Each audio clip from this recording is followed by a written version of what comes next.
They'll tell you Harlem was run by gangsters and mob bosses, but they leave out the truth. The one who really held Harlem down, she wasn't some Italian mobster. She was a black woman with a spine of steel. Meet Madame St. Clair. Stephanie St. Clair came from Guadeloupe in the 1880s, stepping into New York with every odd stacked against her. Black, an immigrant, a woman in Jim Crow America. The system wasn't built to let her win. But Harlem, she carved out a space and said, "This is ours." By the 1920s, she controlled the numbers game in Harlem, an underground lottery where black folks finally had the chance to flip pennies into real money. White mobsters wanted it, banks denied us, politicians ignored us. So St. Clair said, Harlem's money is gonna stay in Harlem. And she didn't just get rich, right? She turned her empire into an armor for her people. When cops brutalized black residents, she paid for lawyers. When banks wouldn't lend, she gave out loans herself. When politicians tried to bury us, she bought full-page ads in the black press and exposed them by name. Imagine that.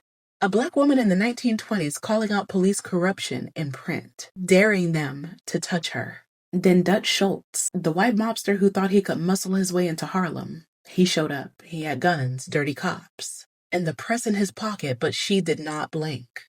Her words, "This is Harlem, and Harlem belongs to me." And Harlem believed her. So when Schultz was gunned down in 1935, Harlem swore that she sent a telegram to his hospital bed. "As ye sow, so shall ye reap." Whether she sent it or not, it didn't matter. The streets knew who had won. Madame St. Clair wasn't just the numbers queen. She was a community shield. A woman who took what America called illegal and flipped it into survival for black people that were locked out of every other system. And here's the part that bites. America wrote her out of history. They'll glamorize Capone, Schultz, Luciano, men who stole from their people. But the black woman who fed Harlem, defended Harlem, and stood unafraid in the face of cops, crooks, and politicians? Silence. Madame St. Clair proved this. The most dangerous thing to white power wasn't the mob. It was a black woman who refused to bow.